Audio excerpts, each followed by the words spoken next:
প্রথম সন্তান যদি কন্যা হয় ওই ঘরে বরকত দেয় কে?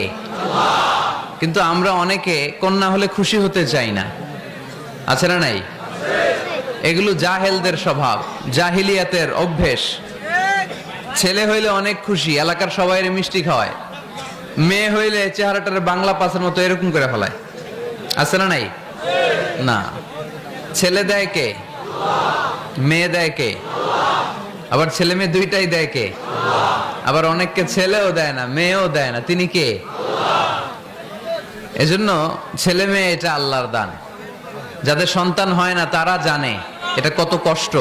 অনেকে আমাকে পার্সোনালি বলে, দোয়া চাই হুজুর, 15 বছর বিয়ে করেছি, সন্তান হয় না, দোয়া করবেন। দোয়া করি এদের জন্য, এদের অন্তরে অনেক জ্বালা। একটা মেয়ের জীবনের সবচেয়ে বড় পাওয়া, সে মা ডাক শুনবে। মা হওয়ার তার বড় শখ। এজন্য মায়ের মর্যাদা 3 বার, মা মা মা।